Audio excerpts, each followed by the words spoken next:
संतान के ऊपर, ओ राजाओं का राजा दया कर। हमारे साथ जुड़े हुए प्रत्येक व्यक्ति के ऊपर, इस देश के ऊपर आपकी अनुग्रह हो, एक एक कलीसिया के ऊपर आपकी अनुग्रह, आपका दया है यीशु। हम आपका धन्यवाद दिल से शुक्रिया करते पिता, हम आपका धन्यवाद। हालेलुया। धन्यवाद यीशु, धन्यवाद। क्या दे सकता हूँ, क्या ला सकता हूँ, कहता तुझे बस शुक्रिया। हो क्या दे सकता हूँ, क्या ला सकता हूँ, कहता तुझे बस शुक्रिया। तुझ में ही मेरी सुबह, तुझ में ही हर शाम, तुझसे ही करता शुरू हर कोई काम। तुझ में ही मेरी सुबह, तुझ में ही हर शाम, तुझसे ही करता शुरू हर कोई काम। शुक्रिया करता हूँ मैं लेके तेरा नाम, आदर और धन्यवाद आज तेरे नाम। शुक्रिया शुक्रिया शुक्रिया यीशु तेरा। शुक्रिया शुक्रिया शुक्रिया यीशु तेरा। सारी दुनिया तेरी है, सब कुछ तूने रचाया है। सारी दुनिया तेरी है, सब कुछ तूने रचाया है। मुझको भी तूने बनाया है, विश्वास से बोले, तेरे जैसा किया है। फिर से बोलो, सारी दुनिया तेरी है, सब कुछ तूने रचाया है। मुझको भी तूने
शुक्रिया पवित्र आत्मा, आपका शुक्रिया, आपका शुक्रिया। हम आपका धन्यवाद करते, हम आपकी महिमा करते। ओ सर्वशक्तिमान परमेश्वर, ओ सृष्टिकर्ता, सृष्टि के मालिक, आपका धन्यवाद मेरा पिता, मेरे अब्बा, मेरा खुदा। मैं आपका दिल से शुक्रिया करता हूँ। मेरा जीवन का सब कुछ आपने दिया है, हमारी लाइफ में आज जो कुछ भी है परमेश्वर, वो अब्बा आपने दिए हैं। आपका धन्यवाद। आज जो हम सांस भी ले रहे हैं, आपकी अनुग्रह, आपका धन्यवाद। हम आपका शुक्रिया करते, हम चल फिर रहे पिता, बोल पा रहे, खा पा रहे, आपकी नाम की महिमा कर पा रहे।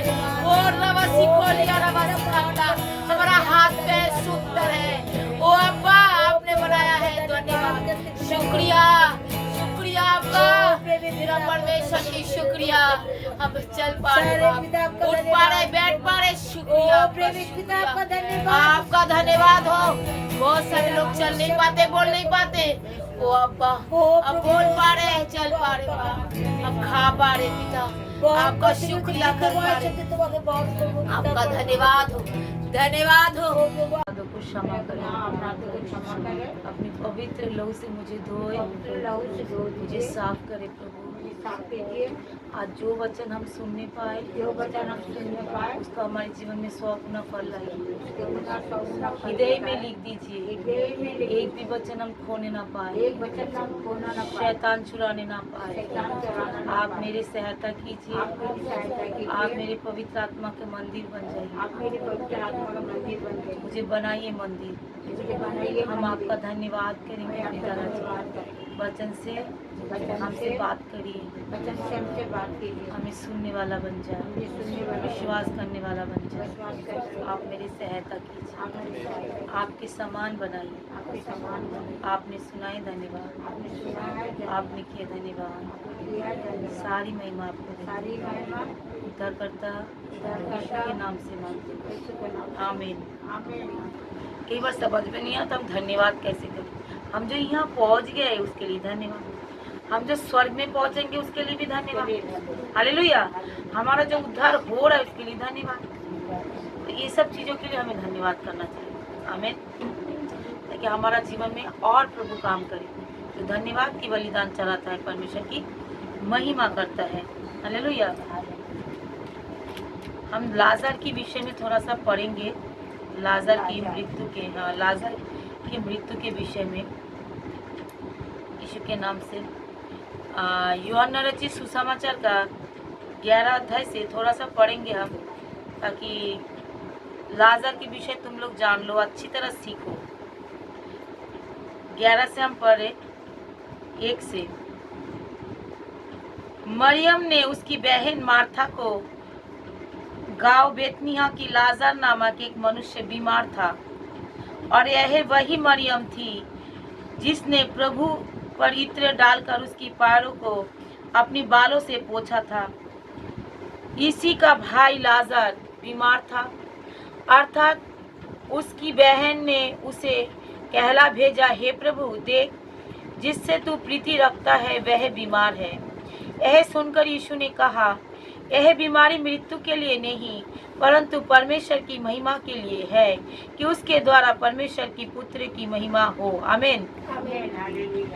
यीशु मार्था और उसकी बहन को लाजर को से प्रेम रखता था। फिर भी जब उसने सुना कि वह बीमार है, तो जिस स्थान पर वह था वहाँ 2 दिन तक और ठहर गया। जिसके बाद उसकी चेलों से कहा, आओ हम फिर यहूदियों में चले। चेलों ने उससे कहा, हे रब्बी, अभी तो यहूदी तुझ पर प्रार्थना करना चाहते थे, क्या तू फिर भी वही जाता है? यीशु ने उत्तर दिया, क्या दिन के 12 घंटे नहीं होते? यदि कोई दिन में चले तो ठोकर नहीं खाता, क्योंकि इसी जगत का उजियाला देखता है, परंतु यदि कोई रात को चले तो ठोकर खाता है, क्योंकि उसमें प्रकाश नहीं। उसने ये बातें कही और उसके बाद उनसे कहने लगा, हमारे मित्र लाजर सो गया, परंतु मैं उसे जगाने जाता हूँ। तब चेलों ने कहा, हे प्रभु, यदि वह सो गया तो स्वस्थ हो जाएगा। यीशु ने तो उसको मृत्यु के विषय में कहा था, परंतु वह समझे कि उसके नींद में सो जाने के विषय में कहा। तब यीशु ने साफ साफ कह दिया, लाजर मर गया और मैं तुम्हारे कारण आनंदित हूँ कि मैं वहाँ ना था, जिसमें तुम विश्वास करो। परंतु अब आओ हम आपस में उसके पास चले। तब थोमा ने, जो दिमुथुस कहलाता है, उससे के साथी चेलों से कहा, आ हम उसके साथ मरने को चले। हालेलुया। थोमा का थोड़ा विश्वास शुरू से ही डगमगा हुआ रहता था, इसलिए उन्होंने कहा आओ हम उसके साथ। थोमा यीशु मसीह का 12 शिष्य में से एक था जो भारत में आए थे। यीशु मसीह का 12 शिष्य एक जिसका नाम थोमा था, वो भारत में आए थे। तो यहाँ पे यीशु मसीह क्या कहना चाह रहे थे? यीशु मसीह यहाँ पे ये कहना चाह रहे थे, हमने पूरा चैप्टर आपको पढ़ा और भी थोड़ा बाकी है, मैं उसको भी पढ़ के आपको सुनाएंगे। जो जहाँ परमेश्वर की महिमा होता है तो वहाँ पे थोड़ा धीरज भी रखना चाहिए। उनको पता था जो वहाँ पे परमेश्वर की महिमा होगा, परमेश्वर के द्वारा उनके पुत्र की भी महिमा होगा। मतलब परमेश्वर के द्वारा लोग यीशु मसीह को भी जान जाएंगे, जो परमेश्वर कितना सामर्थ्य है और उनको यीशु मसीह को भेजा है। हालेलुया। तो इसलिए उन्हें उस जगह पे जब वो गए थे तो वो 2 दिन और ठहर गया, जैसे उनको पता चला लाजर बीमार है। लेकिन वो उससे बहुत प्रीति रखता था, फिर भी वो आनंद क्यों हुए? कोई मर जाने पर आनंद होता है? नहीं होता है ना। वो बहुत प्रेम रखता था लाजर को, फिर भी वो आनंदित इसलिए हुआ क्योंकि वहाँ पे क्या होगा? परमेश्वर की महिमा होगी। हालेलुया। इसलिए उस आनंद के मारे उन्होंने क्या कहा?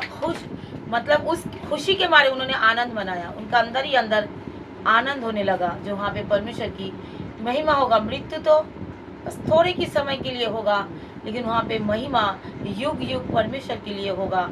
लोग परमेश्वर को जानेंगे, हम लोग जान रहे हैं। हालेलुया। तो ये परमेश्वर की प्रियजन, अगर आप हमारे जीवन विषय में देखें, कई बार हमारे जीवन में बहुत सारे ऐसे प्रॉब्लम आता है, बहुत सारे ऐसे समस्याएं आती हैं, लेकिन कई बार परमेश्वर ने छोड़ देता है। क्यों छोड़ता है? ताकि इसके जीवन में ये काम होने दे।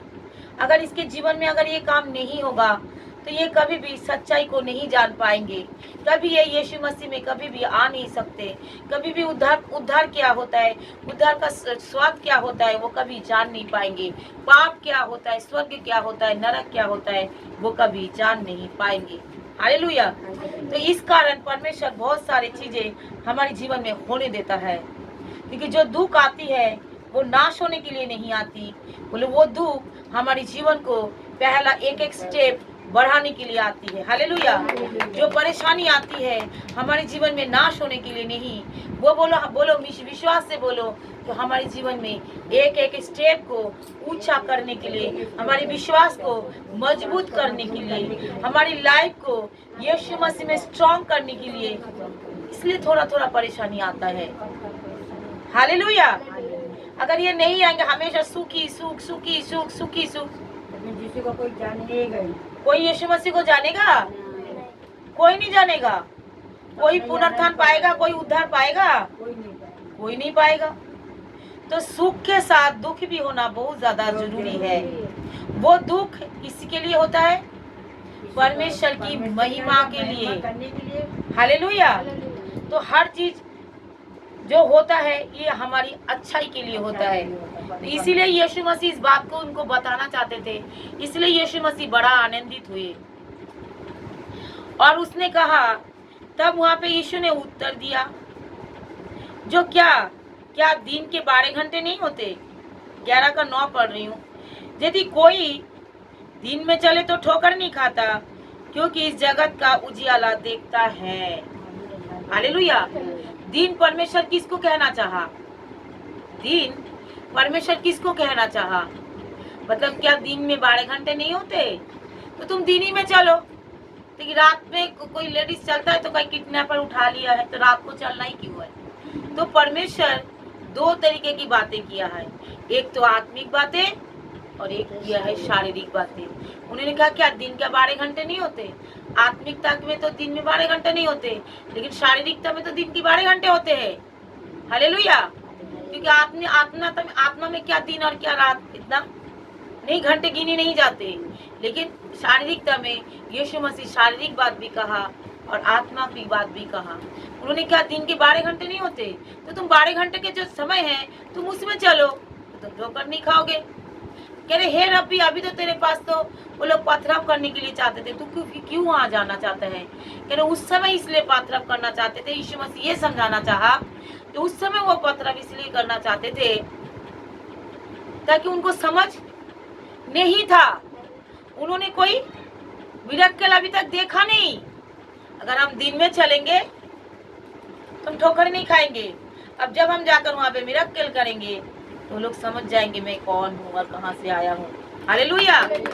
यीशु मसीह इस विषय को समझाना चाहते थे, जो दिन ही दिन में अपना काम को करो, रात को आने मत दो। उस रात को काम करोगे तो कुछ भी नहीं मिलेगा।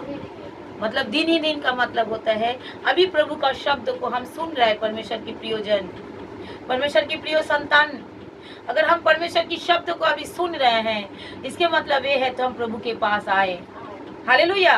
प्रभु की सारे बातों को हम सुने, परमेश्वर की आज्ञाकारी बेटे और बेटियां बने। हालेलुया। परमेश्वर की आवाज को सुनकर उनके पीछे हो ले। हो सकता है बहुत सारे ऐसे लोग हैं, मेरा बहन है, भाई है, माता है, पिता है, बच्चे है, बीवी है, बहुत सारे लोग हैं अभी तक प्रभु में नहीं चल रहे। वो लोग प्रभु की शब्द को सुन नहीं पा रहे, लेकिन हम सुन पा रहे। हालेलुया। हम परमेश्वर की शब्द को सुन पा रहे। मेरे ऊपर दया हुआ है, मेरे ऊपर अनुग्रह हुआ है। हालेलुया। ताकि उस अनुग्रह को हम बेकार जाने ना दे। इसे कहते हैं दिन ही दिन में चलना। दिन ही दिन में चलना किसको कहते हैं? परमेश्वर की उस करुणा को, उस दया को पहचानना, उसको कहते हैं दिन और दिन में चलना। मतलब बहुत सारे लोग प्रभु की उपकार को तो ले लेते हैं मेरे प्रियो, बहुत सारे लोग प्रभु की उपकार को ले लेते हैं, लेकिन बस उसी के समय सीमित हो जाता है। जैसे वो चंगे होता है वो अपने दिन में अपने घर में लौट जाते हैं। उसको कहते हैं अंधकार में चलना। मतलब तुम दिन में नहीं चल पाया। हालेलुया। तुम अंधकार में चल रहे हो, तुम्हें अभी तक तुम्हारे अंदर वो सत्य आया ही नहीं। इसलिए जब वो इंसान दिन ही दिन में चलता है, जैसे एक उपकार को वो देख लेता है, मेरे जीवन में इतना अच्छा काम हुआ है, तुरंत अपनी सोच और विचार को बदल लेता है। तो यही जीवित परमेश्वर है, यही जीवित परमेश्वर है। इसी ने मेरे जीवन को बचा सकता है। इसी ने मेरे बदले में पापी बना, इसने मेरे बदले में क्रूसीफाई हो गया है, इसने मेरे बदले में इतना दुख उठा लिया है, इसने मुर्दे में से तीसरे दिन जी भी उठाए। तो यही है, वही परमेश्वर है। अगर हम इसके पीछे चलेंगे तो हम कभी ठोकर नहीं खाएंगे। हालेलुया। अगर हम इसके पीछे चलेंगे तो हम कभी ठोकर नहीं खाएंगे। अगर इनकी शब्द को सुनेंगे, इनके वचन के अनुसार चलेंगे तो हम कभी ठोकर नहीं खाएंगे। तो यीशु मसीह इस बातों को हमें समझाना चाहते थे। हालेलुया। तो अगर तुम सत्य को जानो तो सत्य तुम्हें क्या करेगा? आजाद करेगा। तुम अपनी आंखों को क्या करो? खोलो। हालेलुया। यहाँ पे हम दूसरा विषय में पढ़ेंगे पुनरुत्थान। यीशु मसीह ने पुनरुत्थान और जीवन के विषय में कहा। 17 यूहन्ना रचित सुसमाचार का 11 से 17 पद हम पढ़ रहे हैं। वहां पहुंचने के पर यीशु ने यह मालूम हुआ कि लाजर कब्र में रखा 4 दिन हो चुके। बेतनिया जेरूसलम समीप कोई दो मोल की दूरी पर है। बहुत से यहूदी मार्था और मरियम के पास उनके भाई के मृत्यु पर शांति देने के लिए आए थे। तब मार्था ने यीशु से आने का समाचार सुना तो उसने भेंट करने को गई, और परंतु मरियम घर में बैठी रही। मार्था ने उससे कहा, हे प्रभु, यदि तू यहाँ होता तो मेरा भाई कदापि ना मरता। और अब भी मैं जानता हूँ कि जो कुछ तू परमेश्वर से मांगेगी परमेश्वर तुझे देगा। यीशु ने उनसे कहा, तेरा भाई फिर से जी उठेगा। मार्था ने उससे कहा, मैं जानती हूँ कि अंतिम दिनों में पुनरुत्थान के समय वह ही जी उठेगा। यीशु ने उनसे कहा, पुनरुत्थान और जीवन मैं ही हूँ। जो कोई मुझ पर विश्वास करता है वह यदि मर भी जाएगा और जो को मर भी जाए तो भी जिएगा, और जो कोई जीवित है और प्रभु पर विश्वास करता है वह अनंत काल तक ना मरेगा। क्या तू इसी बात पर विश्वास करती है? उसने कहा, हाँ प्रभु, विश्वास करती हूँ कि परमेश्वर का पुत्र मसीहा जो जगत में आने वाला था वह तू ही है। हालेलुया। यहाँ पे यीशु मसीह उनको क्या करना चाह रहा था? सच्चाई से रूबरू करवाना चाहता था। मतलब उनको आईना दिखाना चाहता था, जो तुम सच्चाई को साफ सुथरी तरीके से देखो। हालेलुया। तुम साफ सुथरी तरीके से परमेश्वर की महिमा को देखो। लेकिन फिर भी इंसानी शरीर, इंसानी सोच, यीशु मसीह के रहने के बाद भी तभी भी उनकी विचारों में, मन में वो होता है जो हाँ हम जानते हैं जो पुनरुत्थान तो होगा। यीशु ने कहा, पुनरुत्थान और जीवन मैं ही हूँ। करे हाँ हम जानते हैं पुनरुत्थान तो होगा, जो फिर से जब सब पुनरुत्थान होगा, जी उठेगा, तब होगा पुनरुत्थान, अब तो नहीं होगा। उनकी विश्वास है अब तो नहीं होगा। लेकिन उन्होंने कहा, क्योंकि हे प्रभु 21 अध्याय 11 का 21 अध्याय, मार्था ने कहा, यदि तू यहाँ होता मेरा भाई कदापि नहीं मरता। उनके अंदर ये विश्वास था, अगर यीशु यहाँ होता तो मेरा भाई नहीं मरता, क्योंकि यीशु जहाँ होता है वहाँ मृत्यु नहीं होती है। हालेलुया। यीशु जहाँ होता है वहाँ मृत्यु नहीं होती है। आमीन। तो कह रहे अगर तू यहाँ होता तो मेरा भाई नहीं मरता। इस बात को सुन लो, जहाँ यीशु होता है वहाँ मृत्यु नहीं होती है। और अभी भी मैं जानता हूँ जो कुछ तू परमेश्वर से मांगेगी परमेश्वर तुझे देगा। हालेलुया। लेकिन वो बोल रही है, लेकिन उसको बोलना और उसकी करने में, दोनों में फर्क हो गया। वो बोल रही है, अगर तू यहाँ पे तू परमेश्वर से कुछ विनती करेगा तो मैं जानता हूँ परमेश्वर तुझे देगा। तभी भी कहता है, हाँ हम जानते हैं पुनरुत्थान तो होगा। हालेलुया। पुनरुत्थान और जीवन मैं ही हूँ। जो मुझ पे विश्वास करता है यदि वह मर भी जाए तभी वो जिएगा। यीशु ने उनको क्या कह रहा है? साफ साफ कह रहा है। हालेलुया। और जो जीवित रहेगा, अगर वो मुझ पे विश्वास करता है, वो अनंत काल तक ना मरेगा। हालेलुया। यीशु ने यहाँ पे क्या कहा? साफ साफ कहता है। हालेलुया। 24 पद में हम मार्था के विषय में देखेंगे। मार्था ने उससे कहा, मैं जानती हूँ अंतिम दिनों में पुनरुत्थान का समय तो वह जी उठेगा। यीशु ने, अंतिम समय जब पुनरुत्थान का समय आएगा तो मेरा भाई जी उठेगा। और उससे पहले वो क्या बोल रही है? वो बोल रही, तू अगर परमेश्वर से कुछ विनती करेगा परमेश्वर तो तुझे देगा। लेकिन फिर भी उनके मन में जानता है परमेश्वर से अगर वो कुछ विनती करेंगे तो वो मिलेगा उनको। लेकिन फिर भी कहता है, हाँ पुनरुत्थान तो उसी समय होगा। मतलब उनके अंदर ये इच्छा है जो परमेश्वर से वो यीशु मसीह के लिए क्या करे? विनती करे। लेकिन फिर भी यीशु मसीह से तो आगे नहीं जा सकता। कह रहे जब यीशु मसीह पुनरुत्थान के विषय में कहा, कह रहे मैं जानता हूँ पुनरुत्थान तो तब होगा जब तू फिर से आने वाला होगा। हालेलुया। वो मार्था ये सब विषय में जानते थे, लेकिन फिर भी यीशु ने कहा, पुनरुत्थान और जीवन मैं ही हूँ। जो मुझ पर विश्वास करेगा, अगर वो मर भी जाए तभी जिएगा। हालेलुया। विश्वास से क्या होता है? मर भी जाता है फिर भी जी उठते हैं। बहुत सारे मुर्दे क्या हुआ? जी उठा। बहुत सारे मुर्दे जी उठा। हालेलुया। यीशु मसीह में बहुत सारे टेस्टिमनी है। हमारी चर्च में एक गवाही है, आपके हस्बैंड जी नहीं उठा, मुर्दे में से जी नहीं उठा, तो उठा ना। हालेलुया। उनके लिए ताली बजाओ। वो मर गया था, कुएं में चले गए थे, जिंदा है। हालेलुया। वो कुछ भी हो जाए, वो जिंदा है। लेकिन जब वो मरने वाला था, डॉक्टर ने जवाब दे दिया, फिर भी वो प्रार्थना के बाद जी उठा। तो इसको कहते क्या है? अगर वो मर भी जाए तो वो जी उठेगा। हालेलुया। एक के विषय में कहा और दूसरा विषय में कहा, जो पुनरुत्थान जब होगा तब हम विश्वासी जी उठेंगे। यहाँ पे यीशु ने क्या कहा, 27 अध्याय, और जो कोई, जो 26 अध्याय, जो कोई जीवित है और मुझ पर विश्वास करता है वह अनंत काल तक ना मरेगा। आमीन। अगर हम जो विश्वासी लोग हैं, हम जिंदा रहकर यीशु मसीह को पा गए हैं और हम उन पे विश्वास किया, ये उनकी फसल है, उनकी अनुग्रह है, हमारा नहीं। हालेलुया। उनका फोकस हम पे था, इसलिए हम बच गए। हालेलुया। तो वो कह रहे अगर तुमने विश्वास कर लिया है तो तुम अनंत काल तक ना मरोगे। मतलब बोलो हम अनंत जीवन पाएंगे। हालेलुया। हम अनंत काल तक नहीं मरेंगे। हालेलुया। तो यीशु मसीह ने इस विषय में वहां पे कहा था। हालेलुया।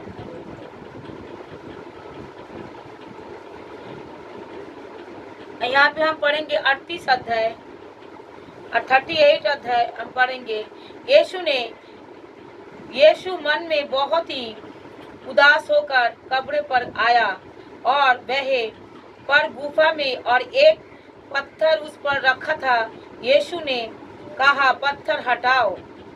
उसके मरे हुए को बहन मार्था उससे कहने लगी, हे प्रभु, उससे अभी भी दुर्गंध आती है क्योंकि उसे मरे हुए 4 दिन हो चुके हैं। यीशु ने उनसे कहा, क्या मैं तुझसे नहीं कहा था, यदि तू विश्वास करेगा तो परमेश्वर की महिमा को देखेगी। तब उन्होंने इस पत्थर को हटाया और यीशु ने आंखें उठाकर कहा, हे पिता, मैं तेरा धन्यवाद करता हूँ कि तू मेरी सुन ले। हालेलुया।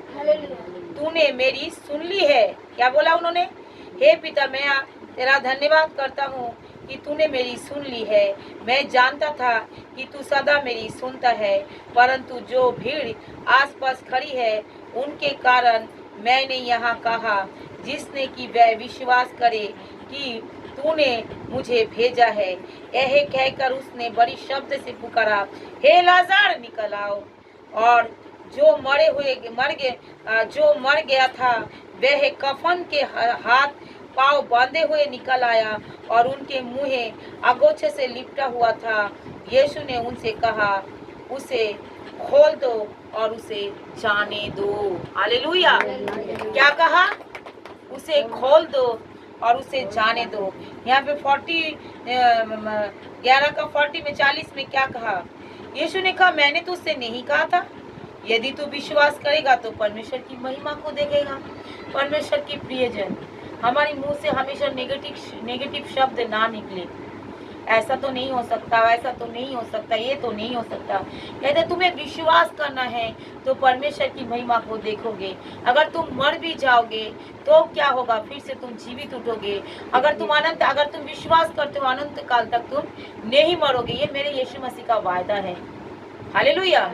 तो उसने कहा अगर तुम विश्वास करेगी तो परमेश्वर की महिमा को देखेगी। तो अगर बोलो मैं विश्वास करूंगी तो मेरे जीवन में परमेश्वर की महिमा को देखेंगी। जो परिस्थितियां हमारे जीवन में है उसमें मत घबराओ। हालेलुया। उसमें मत घबराओ। जो कुछ होने वाला है नहीं, कह रहे जो कुछ होगा परमेश्वर की महिमा के लिए होगा। हालेलुया। मतलब उस बुराई के पीछे भी भलाई में बदल जाएगा। आमीन। उस बुराई के पीछे भलाई में बदल जाएगा, क्योंकि जो परमेश्वर से प्रेम करता है उसके लिए, रोमियो 8:28, भूलना नहीं इस वचन को, उसके लिए सब बातें मिलकर क्या होता है?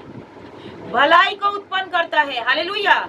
मतलब जो कुछ होगा पुनरुत्थान तो होगा ही। बोलो जो परिस्थितियां हो रहा है पुनरुत्थान तो होगा ही। पुनरुत्थान का मतलब फिर से जी उठना। अगर मेरा शरीर मरा हुआ लग रहा है पुनरुत्थान तो होगा ही, मतलब हम फिर से जी उठेंगे। हमारा गरीबी परिस्थिति है, बोले पुनरुत्थान तो होगा ही। हालेलुया। अगर हमारी गरीबी परिस्थिति है तो बोलो पुनरुत्थान तो होगा ही, मतलब गरीबी नहीं रहेंगे, हम अमीरी के साथ जी उठेंगे। अगर हमारा बीमार शरीर नहीं रहेगा, हम चंगाई के साथ पुनरुत्थान होगा, हम जी उठेंगे। हालेलुया। रोज घोषणा करो, हाँ प्रभु मैं विश्वास करती हूँ और मैं आपकी महिमा को देखेंगे और मैं पुनरुत्थान को पाएंगे। आमीन। बोलो मैं विश्वास करती हूँ और मैं उस पुनरुत्थान को देखेंगे। हालेलुया। और आपकी महिमा होगा हमारे जीवन में। आमीन। करे अगर तू विश्वास करेगी तो परमेश्वर की महिमा को देखेगी। यीशु ने साफ कहा, बोलो मैं विश्वास करूंगी और मैं परमेश्वर की महिमा को देखूंगी। हालेलुया।